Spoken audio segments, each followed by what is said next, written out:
Ang mga diskurso ni Kristo ng mga huling araw.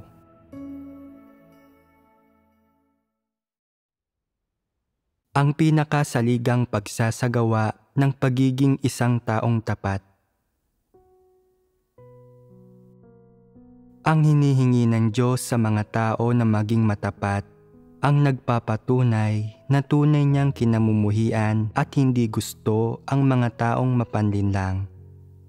Ang pag-ayaw ng Diyos sa mga taong mapanlinlang ay pag-ayaw sa kanilang paraan ng paggawa ng mga bagay-bagay, kanilang mga disposisyon, kanilang mga layon, at kanilang mga pamamaraan ng panlilinlang. Ayaw ng Diyos ang lahat ng bagay na ito. Kung ang mga taong mapanlinlang ay nagagawang tanggapin ang katotohanan, aminin ang kanilang mga mapanlinlang na disposisyon at handa silang tanggapin ang pagliligtas ng Diyos, sila man ay may pag-asang maligtas. Sapagkat pantay-pantay ang pagtrato ng Diyos sa lahat ng tao, at gayon din ang katotohanan. Kaya nga, kung nais nating maging mga taong nagbibigay lugod sa Diyos, ang unang bagay na kailangan nating gawin ay baguhin ang ating mga prinsipyo ng pag-asal. Hindi na tayo maaaring mamuhay pa ayon sa mga satanikong filosofiya. Hindi na tayo maglaraos sa pamamagitan ng mga pagsisinungaling at pandaraya. Kailangan nating iwaksi ang lahat ng ating kasinungalingan at maging matapat na tao. Sa gayon ay magbabago ang pagtingin sa atin ng Diyos. Dati-rati, laging umaasa ang mga tao sa mga pagsisinungaling, pagkukunwari at panloloko habang namumuhay kasama ang iba, at gumagamit ng mga satanikong filosofiya bilang batayan ng kanilang pag-iral, ng kanilang buhay, at saligan para sa kanilang pag-asal. Isang bagay ito na kinasusuklaman ng Diyos. Sa mga hindi nananalig, kung prangka kang magsalita, sinasabi mo ang katotohanan, at isa kang matapat na tao, sisiraan ka, huhusgahan at tatalikdan. Kaya sumusunod ka sa mga makamundong kalakaran at namumuhay ayon sa mga satanikong filosofiya. Lalo ka pang humuhusay sa pagsisinungaling at mas lalong nagiging mapanlinlang. Natututo ka ring gumamit ng mga tusong kaparaanan para makamtan ang iyong mga mithiin at protektahan ang iyong sarili. Mas lalo kang nagiging maunlad sa mundo ni Satanas, at dahil dito, palalim ng palalim ang pagkahulog mo sa kasalanan hanggang sa hindi mo na mapalaya ang iyong sarili. Sa sambahayan ng Diyos, eksaktong kabaligtaran yon ang mga bagay-bagay. Kapag mas nagsisinungaling at nanlilinlang ka, mas mayayamot sa iyo ang mga taong hinirang ng Diyos at tatalikdan ka. Kung ayaw mong magsisi at nakakapit ka pa rin sa mga satanikong filosofiya at lohika, at kung nakikipagsabwatan ka at gumagamit ng mga detalyadong pakana para magbalat kayo at magpanggap, malamang na ilantad ka at palayasin. Ito ay dahil kinamumuhian ng Diyos ang mga taong mapanlinlang. Tanging matatapat na tao ang maaaring umunlad sa sambahayan ng Diyos, at ang mga taong mapanlinlang ay tatalikdan at palalayasin sa huli. Lahat ng ito ay pauna ng itinalaga ng Diyos. Matatapat na tao lang ang maaaring magkaroon ng bahagi sa kaharian ng langit. Kung hindi ka magsisikap na maging matapat na tao, at kung hindi ka dumaranas at nagsasagawa sa direksyon ng paghahanap sa katotohanan, kung hindi mo ilalantad ang sarili mong kapangitan, at kung hindi mo ilalantad ang iyong sarili, hinding-hindi mo matatanggap ang gawain ng banal na espiritu at matatamo ang pagsang-ayon ng Diyos. Anuman ang ginagawa mo o anumang tungkulin ang ginagampanan mo, dapat mayroon kang matapat na saloobin. Kung wala kang matapat na saloobin, hindi mo magagampanan ng mabuti ang tungkulin mo. Kung palagi mong ginagampanan ang iyong tungkulin sa paraang pabaya at wala sa loob, at nabibigo kang gawin ng mahusay ang isang bagay, dapat mong pagnilayan ang iyong sarili, maunawaan ang iyong sarili, at magtapat upang masuri ang iyong sarili.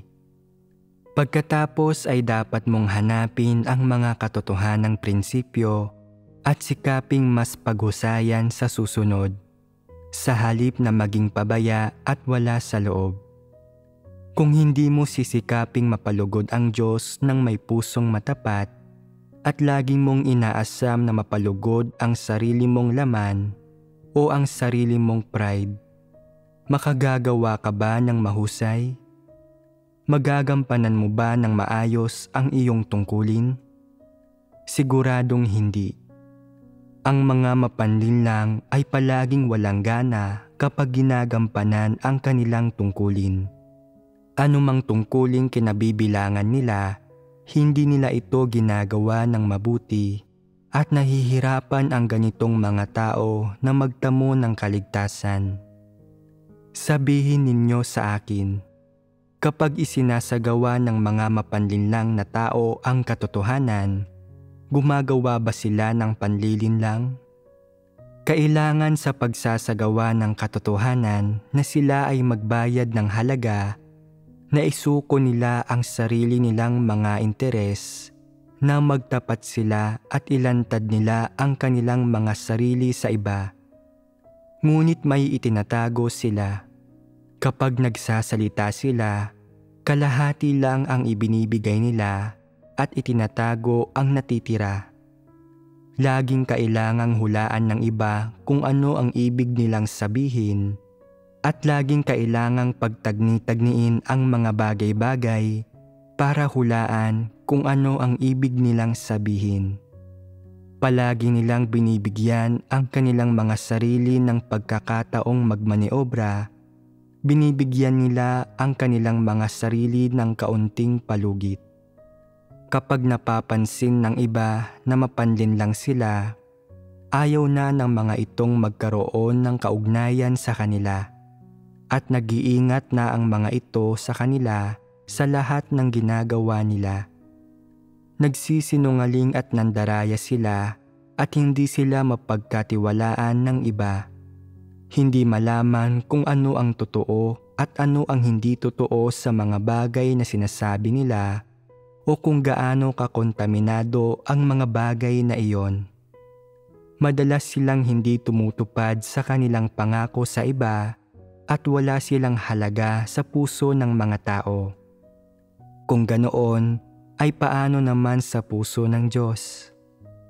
Ano ang tingin sa kanila ng Diyos?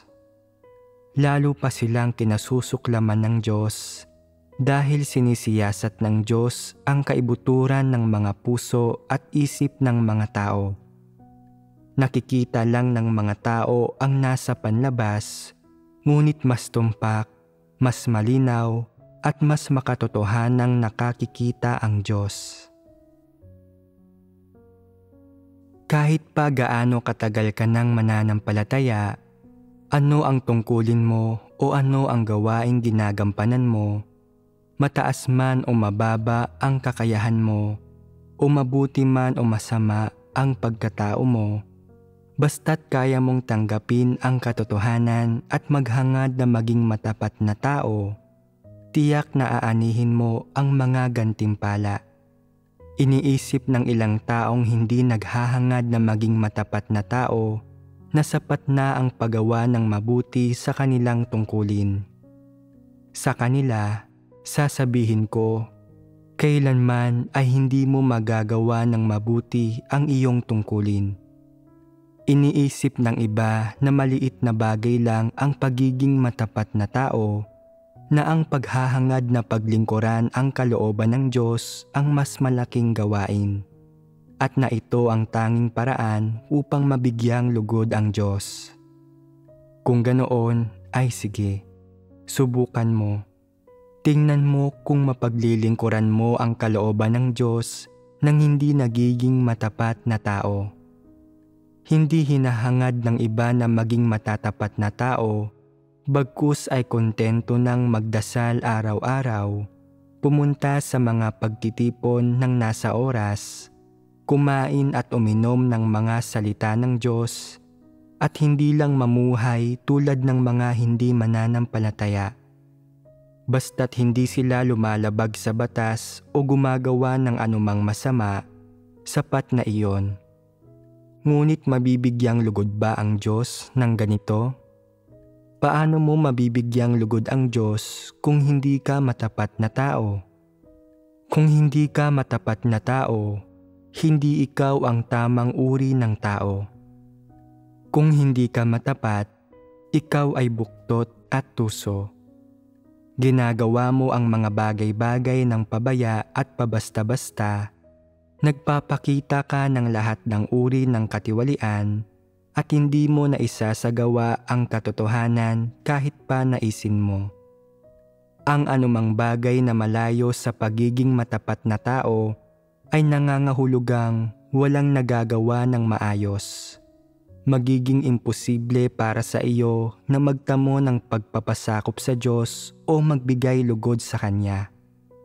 Paano mo mabibigyang lugod ang Diyos sa anumang ginagawa mo nang walang saloobin ng katapatan? Paano mo mabibigyang lugod ang Diyos kung gagampanan mo ang iyong tungkulin nang walang matapat na saloobin? Magagawa mo ba ito ng tama?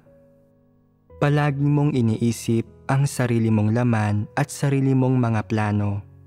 Palagi mong ninanais na mabawasan ang pagdurusa ng iyong laman, na mabawasan ang paggugol mo sa iyong sarili, na magsakripisyo ng mas kaunti, na magbayad ng mas kaunting halaga.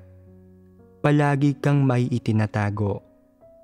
Isa itong mapanlinlang na saloobin. May ilang tao na mapagpakana kahit na pagdating sa paggugol sa kanilang mga sarili para sa Diyos. Sinasabi nila, kailangan kong mamuhay ng komportable sa hinaharap.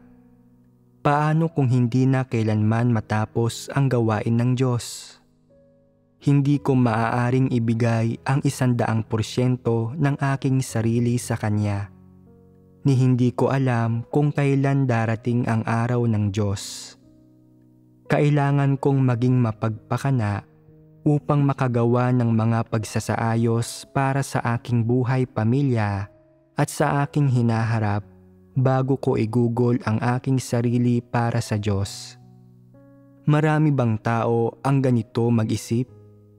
Ano ang disposisyon kapag ang isang tao ay mapagpakana at gumagawa ng mga alternatibong plano para sa kanyang sarili? Tapat ba sa Diyos ang mga taong ito? Matatapat ba silang tao? Ang pagiging mapagpakana at paggawa ng mga alternatibong plano ay hindi kaisa sa puso ng Diyos. Isa itong mapanlinlang na disposisyon. At ang mga taong gumagawa nito ay kumikilos dala ng panlilinlang. Ang saloobin nila sa pagtrato sa Diyos ay talagang hindi isang matapat na saloobin. Ang ilang tao ay natatakot na habang nakikisalamuha at nakikipag-ugnayan sa kanila, makikita ng mga kapatid ang totoo sa mga problema nila at sasabihing mababa ang tayog nila o mamaliitin sila. Kaya kapag nagsasalita sila, palagi nilang sinisikap na palabasing napakamasigasig nila na hinahangad nila ang Diyos at nasabik silang isagawa ang katotohanan. Ngunit sa loob nila, sa totoo ay napakahina at negatibo nila. Nagkukunwari silang malakas upang walang sinuman ang makakita sa tunay nilang pagkatao. Panlilin lang din ito. Sa madaling salita, Sa anumang iyong ginagawa, sa buhay man o sa pagganap sa isang tungkulin, kung gagamit ka ng kabulaanan at pagkukunwari o gagamit ka ng mga balat kayo upang dayain o linlangin ang iba at hikayatin silang pahalagahan at sambahin ka o huwag kang maliitin, panlilin lang ang lahat ng ito. May ilang babaeng pinakamamahal ang kanilang mga asawa. Gayong sa katunayan, ang kanilang mga asawa ay mga demonyo at walang pananampalataya. Sa takot na sabihin ng kanyang mga kapatid na masyadong matindi ang kanyang pagmamahal, ang gayong babae ang unang magsasabi na, "Demonyo ang asawa ko." Subalit sa kanyang puso, sinasabi niya, "Mabuting tao ang asawa ko." Ang nauna ang sinasabi ng kanyang bibig. Ngunit ipinaririnig lang niya iyon sa iba upang isipin nila na may pagkilatis siya sa kanyang asawa. Ang ibig talaga niyang sabihin ay, huwag ninyong ilantad ang bagay na ito. Mauuna ko nang ipahayag ang pananaw na ito para hindi na ninyo kailanganing banggitin pa ito. Inilantad ko na ang asawa ko bilang isang demonyo, kaya ibig sabihin yon ay naisuko ko na ang pagmamahal ko at wala na kayong kailangang sabihin tungkol dito. Hindi ba't pagiging tuso iyon? Hindi ba't isa iyong palabas? Kung ginagawa mo ito, nililinlang mo ang mga tao at inililigaw sila sa pamamagitan ng pagpapanggap. Nanloloko ka, nandaraya sa bawat pagkakataon upang ang makita ng iba ay ang huwad mong imahe, hindi ang tunay mong mukha. Masama ito. Ito ang pagiging mapanlinlang ng tao. Yamang kinilala mo ng demonyo ang iyong asawa, bakit hindi mo siya diborsyohin? Bakit hindi mo tanggihan ang demonyong iyon, ang satanas na iyon? Sinasabi mong demonyo ang iyong asawa, ngunit ipinagpapatuloy mong igugol ang iyong buhay kasama siya. Ipinakikita nito na gusto mo ang mga demonyo. Sinasabi ng bibig mo na demonyo siya, ngunit hindi mo inaamin iyon sa puso mo. Nangangahulugan itong nililinlang mo ang iba, niloloko sila. Ipinakikita rin nito na kasabwat ka ng mga demonyo na pinagtatakpan mo ang mga ito. Kung isa kang taong nakapagsasagawa ng katotohanan, didiborsyohin mo ang iyong asawa sa sandaling makilala mo na isa siyang demonyo. Pagkatapos ay makapagpapatotoo ka at ipakikita niyon na naglalagay ka ng malinaw na limitasyon sa pagitan mo at ng demonyo. Ngunit sa kasamaang palad, bukod sa nabigo ka nang ilagay ang limitasyong iyon, iginugugol mo pa ang iyong mga araw kasama ang isang demonyo at inililigaw ang mga kapatid gamit ang mga kasinungalingan at panlilinlang. Pinatutunayan nito na kauri ka ng dyablo na isa ka pang sinungaling na demonyo. Sinasabi nilang sinusundan ng babae ang kanyang asawa sa lahat ng ginagawa nito. Yamang pinakasalan mo ang isang demonyo at kailanman ay hindi ito tinalikuran, pinatutunayan yon na isa ka ring demonyo. Sa dyablo ka, ngunit sinasabi mong demonyo ang asawa mo para patunayan na sa Diyos ka. Hindi ba taktika ito ng pagsisinungaling at panlilinlang? Alam na alam mo ang katotohanan, subalit gumagamit ka pa rin ng gayong mga pamamaraan upang linlangin ang iba. Mapaminsala ito. Mapanlinlang ito. Ang lahat ng mapaminsala at mapanlinlang ay ganap na mga demonyo. Ang lahat ng tao ay mayroong tiwaling disposisyon. Kung sisiyasatin mo ng kaunti ang iyong sarili, makikita mo ng malinaw ang ilang kalagayan o kaugalian kung saan nagpapakita ka ng huwad na impresyon o kumikilos ng mapanlinlang. Kayong lahat ay may mga pagkakataong nagkukunwari o mapagpaimbabaw. Sinasabi ng ilang tao, kung gayon ay bakit hindi ko ito napapansin? Isa akong walang muwang na tao. Napakaraming beses ko nang naapi at naloko sa mundong ito at ni minsan ay hindi pa ako naging mapanlinlang. Sinasabi ko lang kung ano man ang nasa puso ko. Hindi pa rin yun napatutunayan na matapat na tao ka. Posible na hindi ka lang matalino o hindi gaanong edukado o baka madali kang makayan-kayanan sa mga grupo o baka isa kang walang kakayahang duwag na walang karunungan sa iyong mga kilos, nagtataglay ng kaunting kasanayan at nasa mas mababang antas ng lipunan. Hindi pa rin ito nangangahulugang matapat na tao ka. Ang isang matapat na tao ay isang taong kayang tumanggap ng katotohanan.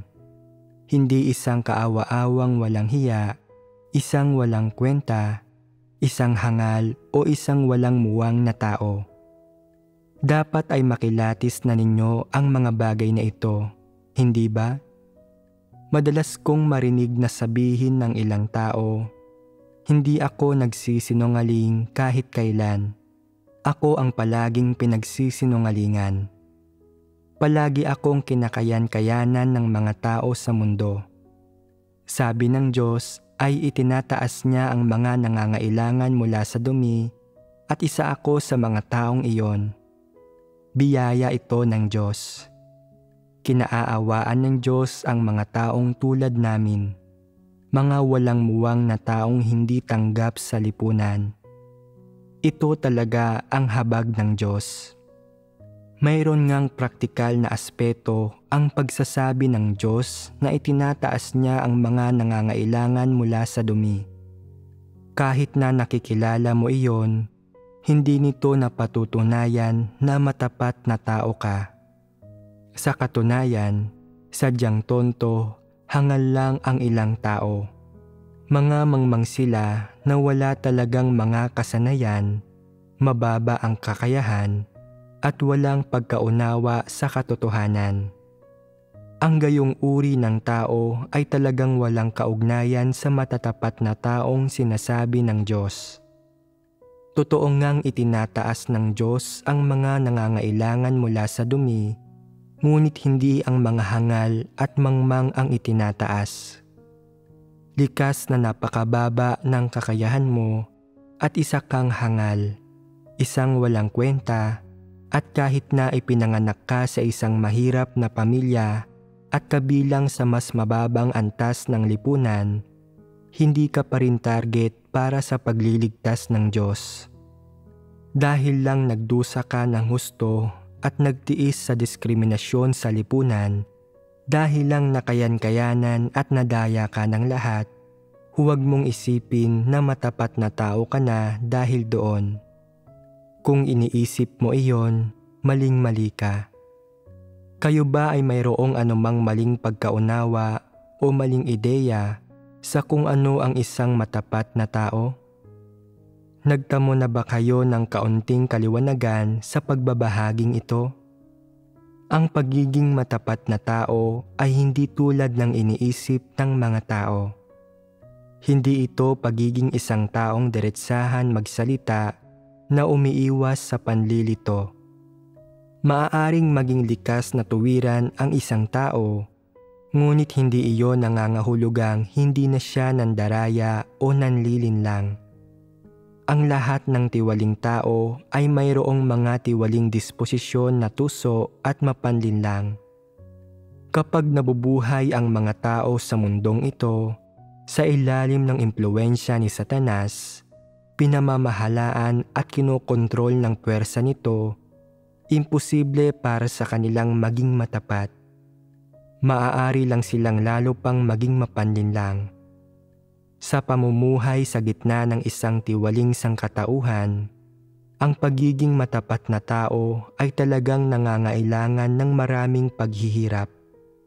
Malamang na tayo ay kutsain, alipustahin, husgahan, ibukod at itaboy pa nga ng mga hindi mananampalataya, mga hari ng dyablo at mga buhay na demonyo. Kaya, posible bang matirang buhay bilang isang matapat na tao sa mundong ito? May anumang puwang ba para matira tayong buhay sa mundong ito? Oo, mayroon. Talagang mayroong puwang para matira tayong buhay. Pauna na tayong itinalaga at hinirang ng Diyos at talagang nagbubukas siya ng daan palabas para sa atin. Lubos nating sinasampalatayanan ang Diyos at sinusunod siya sa ilalim ng kanyang patnubay at lubos tayong nabubuhay sa hininga at buhay na kanyang ipinagkakaloob. Dahil tinanggap na natin ang katotohanan ng mga salita ng Diyos, may mga bago tayong panuntunan kung paano mabuhay at mga bagong layunin para sa ating mga buhay. Nabago na ang mga saligan ng ating mga buhay. Gumagamit na tayo ng bagong paraan ng pamumuhay, isang bagong paraan ng pag-asal, lubos na alang-alang sa pagtatamo ng katotohanan at kaligtasan. Gumagamit na tayo ng bagong paraan ng pamumuhay. Nabubuhay tayo upang gampanan ng mabuti ang ating mga tungkulin at bigyang lugod ang Diyos. Talagang wala itong kinalaman sa kung ano ang pisikal nating kinakain, kung ano ang ating isinusuot, o kung saan tayo nakatira. Ito ang ating espiritual na pangangailangan. Pakiramdam ng maraming tao ay masyadong mahirap ang pagiging matapat na tao. Ang isang bahagi nito ay dahil napakahirap ng pag-aalis ng isang tiwaling disposisyon. Bukod pa roon, kung nabubuhay ka kasama ang mga hindi mananampalataya at lalo na kung katrabaho mo sila, maaari kang mapagtawanan, masira ang puri at mahusgahan, maitakwil o maitaboy pa nga dahil sa pagiging matapat na tao at pagsasabi ng totoo. Lumilikha iyon ng mga pagsubok para sa ating pamumuhay. Maraming tao ang nagsasabing, hindi maisa sa katuparan ang pagiging matapat na tao. Malalagay ako sa kalugihan kung magsasalita ako ng tahasan at wala akong matatapos ng hindi nagsisinungaling. Anong uri ng perspektibo ito? Iyon ang perspektibo at katwiran ng isang mapanlinlang na tao. Nagsasabi sila ng mga mali, mapanlinlang na bagay para lamang protektahan ang sarili nilang katayuan at mga interes. Hindi sila handang maging matatapat na tao at magsabi ng totoo sa takot na mawala sa kanila ang mga bagay na iyon. Ganoon ang buong tiwaling sangkatauhan. Gaano man sila karunong, gaano man kataas o kababa ang kanilang katayuan, opisyal man sila o pangkaraniwang mamamayan, tanyag man sila o pangkaraniwang tao, lahat sila ay palaging nagsisinungaling at nandaraya at walang sinumang mapagkakatiwalaan.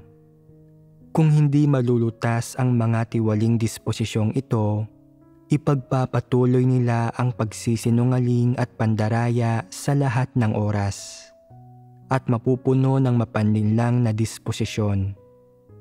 Magtatamo ba sila ng tunay na pagpapasakop sa Diyos ng ganito? Makukuha ba nila ang pagsang-ayon ng Diyos? Hinding-hindi. Pakiramdam ba ninyo ay mahirap gawin ang pagiging matapat na tao?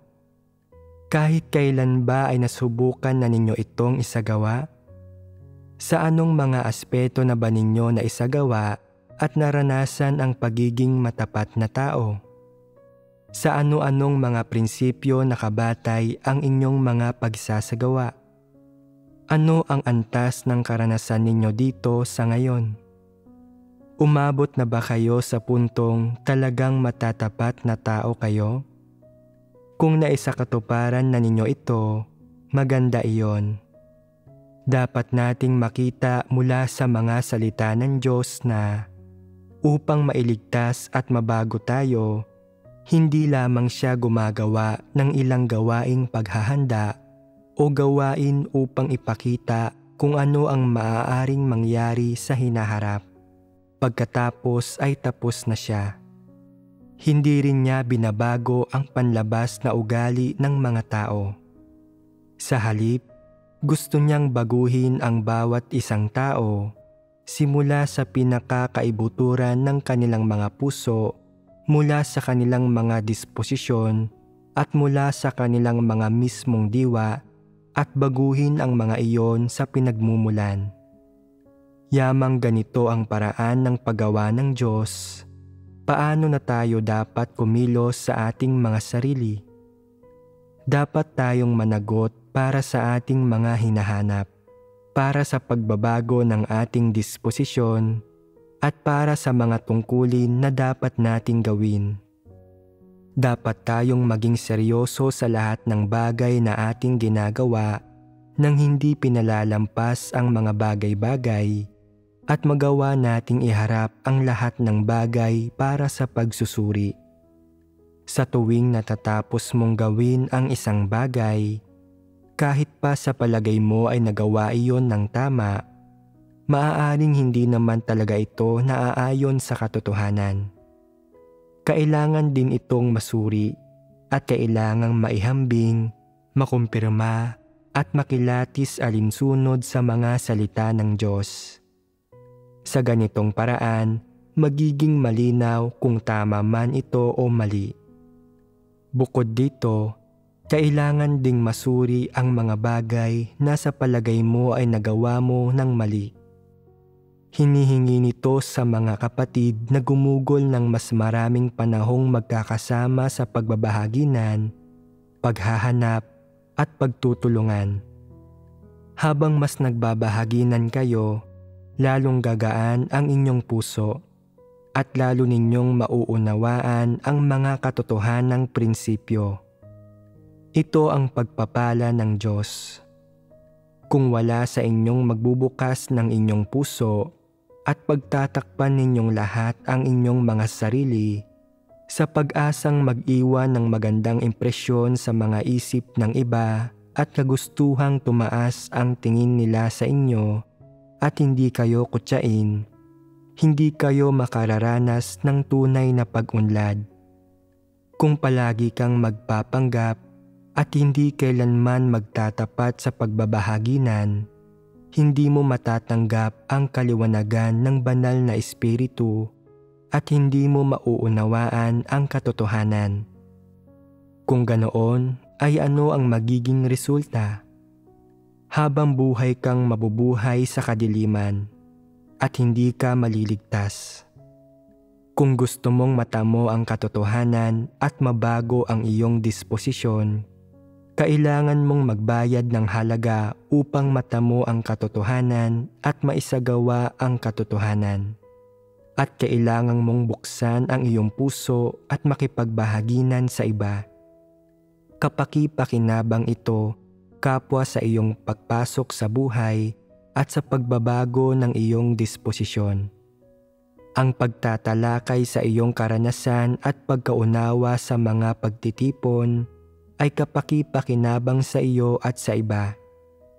Ano ang kalalabasan kung wala sa inyong magsasalita tungkol sa inyong pagkakilala sa sarili o sa inyong mga karanasan at pagkaunawa, kung wala sa inyong magsusuri sa inyong mga sarili o magtatapat, kung mahusay kayong lahat sa pagsasalita ng mga titik at doktrina, nang wala sa inyong nagbabahagi ng inyong pagkaunawa sa inyong sarili at nang wala sa inyong nagkakaroon ng lakas ng loob na ilantad ang kaunting taglay ninyong pagkakilala sa sarili. Magsasama-sama kayong lahat at magpapalitan ng ilang magalang na salita at biro. Magbobolahan at magyayabangan kayo at magsasabi ng mga mapanlinlang na bagay. O, Medyo naging mabuti ka nitong mga huli. Nakagawa ka ng mga pagbabago. Nakapagpakita ka ng napakatinding pananampalataya nitong huli. Napakasigasig mo. Higit na mas malaki ang iginugol mo kaysa sa akin. Mas malaki ang mga kontribusyon mo kaysa sa akin. Ito ang uri ng sitwasyong kinalalabasan. Nagbobolahan at nagyayabangan ang lahat at walang sino mang handang maglantad ng tunay niyang pagkatao para sa pagsusuri upang makilatis at maunawaan ng lahat. Magkakaroon ba ng tunay na buhay iglesia sa ganitong uri ng kapaligiran? Hindi magkakaroon. Sinasabi ng ilang tao, marami-raming taon na akong namumuhay ng buhay iglesia. Noon pa may kontento na ako at nasisiyahan dito. Sa mga pagtitipon, gusto ng lahat ng kapatid na magdasal at kumanta ng mga himno upang purihin ang Diyos. Ang lahat ay naluluha sa mga dasal at himno. Kung minsan ay nagiging madamdamin ang mga bagay-bagay at init at pawis na pawis kami.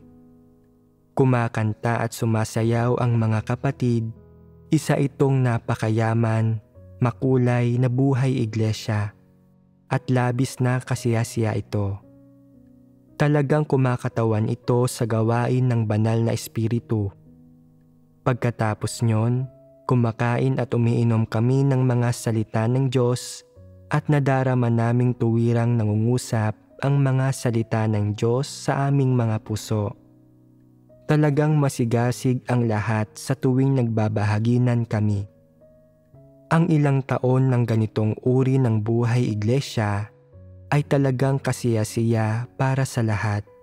Ngunit ano ang nagiging bunga nito? Halos walang sinuman ang talagang pumapasok sa katotohanang realidad at halos walang sinuman ang makapaglarawan ng kanilang mga karanasan upang magpatotoo sa Diyos. Marami silang lakas para sa pagbabasa ng mga salita ng Diyos at pagkanta at pagsayaw, ngunit pagdating ng panahon ng pagbabahaginan ng katotohanan, nawawalan na ng interes ang ilang tao. Walang sinumang nagsasalita tungkol sa kanyang karanasan sa pagiging matapat na tao. Walang sinumang nagsusuri sa kanyang sarili at walang sinumang naglalantad sa sarili niyang tiwaling disposisyon upang malaman at makilatis ng iba para sa kapakinabangan at kalakasan nila. Walang sinumang nagbabahagi tungkol sa kanyang aktwal na karanasan at patotoo upang luwalhatiin ang Diyos. Ganoon-ganoon lang nasasayang ang ilang taon ng buhay iglesia, kumakanta at sumasayaw, masaya, puno ng kasiyahan. Kayo ang magsabi sa akin, saan nagmumula ang kaligayahan at kasiyahang ito? Sasabihin kong hindi ito ang gustong makita ng Diyos o ang nagbibigay lugod sa Kanya dahil ang gusto niyang makita ay isang pagbabago sa mga disposisyon sa buhay ng mga tao at ang pagsasabuhay ng mga tao sa katotohanang realidad. Gustong makita ng Diyos ang realidad na ito. Ayaw niyang hawakan mo ang mga himnaryo ninyo, kumakanta at sumasayaw sa pagpupuri sa Kanya kapag ikaw ay nasa mga pagtitipon o nagiging masigasig. Hindi iyon ang gusto niyang makita. Sa kabaligtaran, malungkot, nasasaktan at nababalisa ang Diyos kapag nakikita niya ito dahil libu-libong salita na ang Kanyang binigkas, ngunit wala ni isang tao ang tunay na nagsagawa at nagsabuhay sa mga iyon. Ito talaga ang ipinag-aalala ng Diyos. Madalas ay medyo kampante at mapagmapuri na kayo sa kaunting kapayapaan at kaligayahan mula sa inyong buhay iglesia. nagpupuri kayo sa Diyos at nagkakaroon ng kaunting kasiyahan, kaunting ginhawa o kaunting espiritual na tagumpay, at pagkatapos ay naniniwala kayong naisagawa na ninyong mabuti ang inyong pananampalataya. Pinanghahawakan ninyo ang mga guni-guning ito, itinuturing ang mga iyong kapital, ang pinakamalaking aral mula sa inyong pananampalataya sa Diyos, at tinatanggap ang mga iyon sa halip na isang pagbabago sa inyong disposisyon sa buhay at isang pagpasok sa landas ng kaligtasan. Sa gayong paraan, iniisip ninyong hindi na kailangang hangarin ang katotohanan o hangarin ang maging matapat na tao. Hindi na kailangang pagnilayan ang inyong sarili o suriin ang inyong mga problema o isagawa at danasin ang mga salita ng Diyos. Papunta na ito sa mapanganib na dako.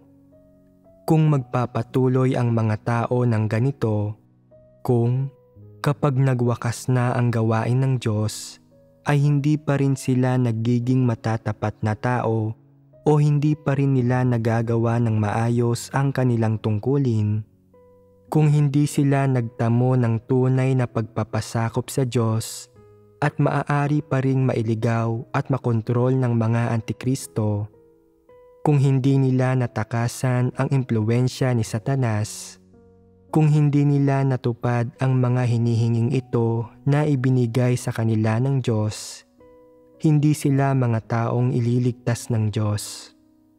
Iyon ang dahilan kung bakit nag-aalala ang Diyos. Ang mga tao ay palaging masigasig na masigasig kapag bago pa lang sila sa pananampalataya. Lalo na kapag naririnig nilang magbahagi ang Diyos ng katotohanan, iniisip nila, ngayon ay nauunawaan ko na ang katotohanan. Natagpuan ko na ang tunay na daan. Napakasaya ko. Ang bawat araw ay kasing kagalak-galak ng pagdiriwang ng bagong taon o ng isang kasalan. Bawat araw ay kinasasabikan nila ang pangangasiwa ng isang tao sa isang pagtitipon o pagbabahagi.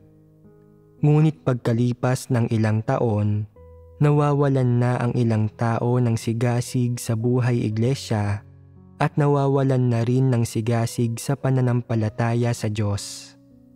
Bakit ganoon? Ito ay dahil mababaw, theoretical lang ang pagkaunawa nila sa mga salita ng Diyos at sa katotohanan. Hindi sila tunay na nakapasok sa mga salita ng Diyos o personal na naranasan ang realidad ng mga iyon. Gaya nga ng sinasabi ng Diyos, maraming tao ang tumitingin sa mga saganang pagkain sa piging, ngunit karamihan sa kanila ay pumupunta lamang upang tumingin. Hindi nila kinukuha ang masasarap na pagkaing ipinagkaloob ng Diyos at kinakain ito, tinitikman at ginagamit upang palakasin ang kanilang mga katawan. Ito ang kinasusuklaman ng Diyos at ang ipinag-aalala niya. Hindi ba't ito ang kasalukuyang uri ng inyong kalagayan? Madalas akong nagbabahagi sa inyong lahat upang tulungan kayo. Ang pinaka-ipinag-aalala ko ay pagkatapos mapakinggan ang mga sermong ito at matugunan ang mga espiritual ninyong pangangailangan, wala kayong gagawin upang isagawa ang mga iyon at hindi na iisipin pa ang mga iyon. Kung gayon, mawawalan ng kabuluhan ang lahat ng sinabi ko. Anumang uri ng kakayahang mayroon ang isang tao, makikita ninyo kung isa siyang taong nagmamahal sa katotohanan o hindi pagkalipas ng 2 o 3 taon ng pananampalataya. Kung isa siyang taong nagmamahal sa katotohanan, hindi magtatagal ay hahangarin niya ito. Kung hindi siya isang taong nagmamahal sa katotohanan, hindi na siya makapagpapatuloy ng matagal at malalantad at mapalalayas.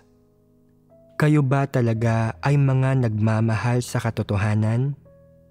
Handa ba kayong maging matatapat na tao? Makapagbabago ba kayo sa hinaharap? Gaano karami rito ang personal ninyong isasagawa pagkatapos ng pagbabahaging ito? Gaano karami rito ang magbubunga ng mga resulta para sa inyo sa totoo? Hindi tiyak ang lahat ng iyon. Mahahayag ito sa huli. Wala itong kinalaman sa kung gaano kataimtim ang isang tao o kung gaano karaming pagdurusa ang kaya niyang tiisin kapag bago pa lang siya sa pananampalataya. Ang susi ay kung minamahal niya ang katotohanan o hindi at kung kaya niyang tanggapin ang katotohanan o hindi. Tanging ang mga nagmamahal sa katotohanan ang mag-iisip-isip dito pagkatapos makarinig ng isang sermon. Sila lamang ang magninilay-nilay kung paano isasagawa ang mga salita ng Diyos, kung paano daranasin ang mga iyon, kung paano gagamitin ang mga iyon sa kanilang pang-araw-araw na buhay, at kung paano isasabuhay ang katotohanang realidad sa mga salita ng Diyos upang maging taong tunay na nagpapasakop sa Diyos. Iyon ang dahilan kung bakit ang mga taong nagmamahal sa katotohanan ay magtatamo ng katotohanan sa huli. Maaaring tanggapin ng mga hindi nagmamahal sa katotohanan ang tunay na daan. Maaari silang magtipon at makinig sa mga sermon araw-araw at matuto ng ilang doktrina, ngunit sa sandaling makatagpo sila ng paghihirap o mga pagsubok, nagiging negatibo at mahina sila at maaari pa nga nilang itakwil ang kanilang pananampalataya. Bilang mga mananampalataya, kung ikaw ay makapapasok sa katotohanang realidad o hindi, ay nakasalalay sa iyong saloobin sa katotohanan at sa kung ano ang layunin ng iyong paghahangad. Kung ito talaga ay upang matamo ang katotohanan bilang iyong buhay o hindi. Sinasangkapan ng ilang tao ang kanilang mga sarili ng katotohanan upang tumulong sa iba, maglingkod sa Diyos, o pangunahan ng mabuti ang iglesia. Hindi iyon masama, at nangangahulugan itong nagdadala ang mga taong iyon ng kaunting pasanin. Ngunit kung hindi sila tumutuon sa sarili nilang pagpasok sa buhay o sa pagsasagawa sa katotohanan, at kung hindi nila hinahanap ang katotohanan upang lutasin ang mga problema, makapapasok ba sila sa katotohanang realidad? Magiging imposible iyon. Paano sila makatutulong sa iba kung hindi sila nagtataglay ng katotohanang realidad? Paano sila makapaglilingkod sa Diyos? Magagawa ba nila ng mabuti ang gawain ng iglesia? Pati iyon ay magiging imposible. Hindi mahalaga kung ilang sermon na ang iyong napakinggan o kung ano ang landas na iyong napili. Ibabahagi ko sa inyo ang tamang perspektibo. Anumang tungkulin ang iyong ginagawa, isa ka mang lider o isang pangkaraniwang tagasunod, kailangan ay pangunahin mong pagsikapan ang mga salita ng Diyos. Kailangan mong basahin ang mga iyon at pag-isipan ng taimtim. Kailangan mo munang magkaroon ng pagkaunawa sa lahat ng katotohanang kailangan mong malaman at isagawa. Iharap ang iyong sarili sa mga iyon at isagawa ang mga iyon para sa iyong sarili.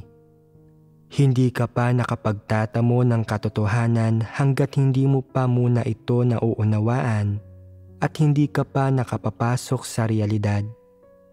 Kung palagi mong ipinaliliwanag sa iba ang doktrinang iyong nauunawaan, ngunit hindi mo nagagawang isagawa o danasin ang mga iyon, isa itong pagkakamali. Kahangalan at kamangmangan ito. Dapat mong isagawa at danasin ang mga salita ng Diyos bilang ang katotohanan unti-unting nauunawaan ang maraming katotohanan. Pagkatapos ay magsisimula kang makakuha ng pagandang mga resulta sa iyong tungkulin at magkakaroon ng maraming karanasan at patotoo upang ibahagi. Sa ganitong paraan, ang mga salita ng Diyos ay magiging buhay mo. Tiyak na magagawa mo ng mabuti ang iyong tungkulin at matatapos mo rin ang atas na ibinigay sa iyo ng Diyos. Kung palagi mong ninanais na iharap ang iba sa mga salitang ito, gamitin ang mga iyon sa iba o gamitin ang mga iyon bilang kapital sa iyong gawain, mapapahamak ka. Sa paggawa nito, tinatahak mo ang parehong-parehong landas ni Pablo. Yamang ito ang iyong perspektibo, talagang itinuturing mong doktrina, teorya, ang mga salitang ito, at gusto mong gamitin ang mga teoryang ito upang magbigay ng mga talumpati at makatapos ng mga gawain. Napaka mapanganib nito. Ito ang ginagawa ng mga huwad na lider at antikristo.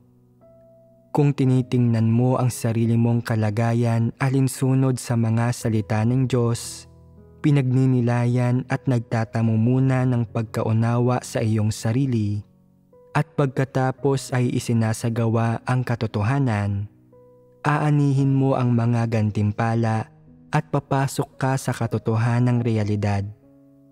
Saka ka lamang magiging kwalipikado at magkakaroon ng tayog upang magawa ng mabuti ang tungkulin mo.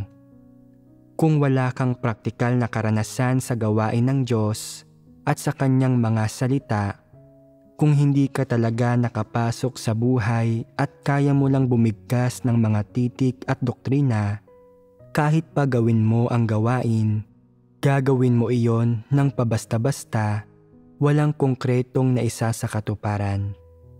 Sa huli ay magiging isa kang huwad na lider at isang antikristo at mapalalayas ka.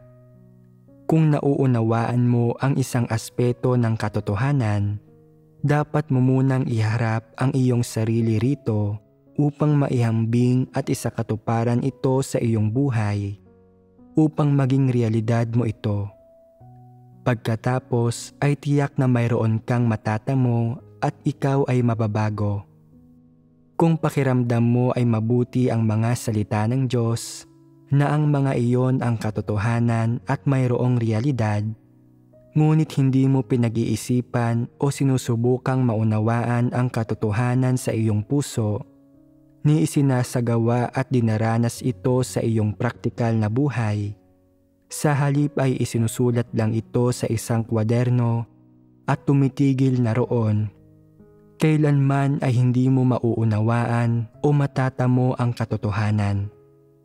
Kapag nagbabasa ka ng mga salita ng Diyos o nakaririnig ng mga sermon at pagbabahagi, kailangan mong pag-isipan at iharap ang iyong sarili sa mga iyon. Iniuugnay ang mga iyon sa sarili mong mga kalagayan at ginagamit ang mga iyon upang lutasin ang sarili mong mga problema. Sa pamamagitan ng pagsasakatuparan sa mga salita ng ganito, ay saka ka lang tunay na mayroong matatamo sa mga iyon. Ito ba ang isinasagawa ninyo pagkatapos makarinig ng isang sermon? Kung hindi, wala ang Diyos sa inyong mga buhay, wala rin ang kanyang mga salita, at wala kayong realidad sa inyong pananampalataya sa Kanya. Nabubuhay kayo sa labas ng mga salita ng Diyos tulad ng mga hindi mananampalataya. Ang sinumang sumasampalataya sa Diyos, ngunit hindi kayang gamitin ang kanyang mga salita sa tunay na buhay upang isagawa at danasin ang mga iyon, ay hindi talaga sumasampalataya sa Diyos. Isa siyang walang pananampalataya. Ang mga hindi kayang isagawa ang katotohanan ay hindi mga taong sumusunod sa Diyos. Sila ay mga taong nagre-rebelde sa Kanya at lumalaban sa Kanya. Kapag hindi dinadala ang mga salita ng Diyos sa tunay na buhay ng isang tao, imposible niyang maranasan ang gawain ng Diyos. At kung hindi nararanasan ng isang tao ang gawain ng Diyos o ang paghatol at pagkastigo ng kanyang mga salita sa kanyang tunay na buhay, imposible niyang matamo ang katotohanan. Nauunawaan ba ninyo ito? Kung kaya ninyong intindihin ang mga salitang ito, pinakamainam iyon. Ngunit kahit paano mo pa intindihin ang mga ito, kahit gaano mo pa maunawaan, ang pinakamahalagang bagay ay dapat mong dalhin ang mga salita ng Diyos at ang mga katotohanang nauunawaan mo sa iyong tunay na buhay at isagawa ang mga iyon doon. Ito ang tanging paraan upang lumago ang iyong tayog at upang magbago ang iyong disposisyon. Kapag nagpapahayag ang Diyos ng mga katotohanan o nagpapahayag ng kanyang mga hinihingi sa mga tao, palagi siyang magpapaalam ng mga prinsipyo at landas ng pagsasagawa para sa kanila. Gamitin ninyo ang pagiging matapat na tao bilang halimbawa, gaya ng pinag-uusapan natin kanina. Binigyan ng Diyos ang mga tao ng isang landas.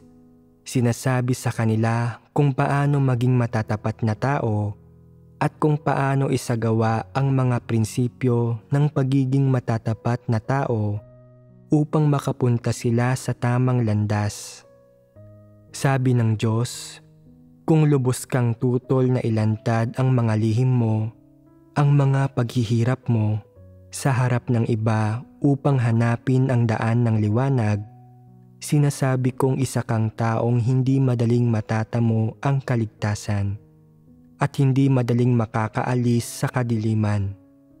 Ang ipinahihiwatig dito ay na hinihingi niya sa atin na tingnan ang sa palagay natin ay lihim o pribado at ihayag ito. Iharap ito para sa pagsusuri. Ito ang hindi ninyo naisip. Hindi ninyo naunawaan o nalaman na sinabi ito ng Diyos upang magsagawa kayo ng ganito. Minsan ay kumikilos ka ng tuso, mapanlinlang ang hangarin, kung kaya't dapat na mabago ang iyong mga kilos at hangarin. Marahil ay walang sino mang nakapupuna sa tuso o mapanlinlang na kalikasan ng iyong mga salita, ngunit huwag mong purihin ang iyong sarili. Dapat kang humarap sa Diyos at siyasatin mo ang iyong sarili. Maluloko mo ang mga tao, ngunit hindi mo maluloko ang Diyos. Kailangan mong magdasal, ilantad at suriin ang iyong mga hangarin at pamamaraan. Pagnilayan kung ang mga hangarin mong ito ay magiging kalugod-lugod sa Diyos o kung magiging kasuklam-suklam ang mga iyon sa Kanya. Kung mailalantad mo ang mga iyon, kung mahirap pag-usapan ang mga iyon, at kung naaayon ang mga iyon sa katotohanan.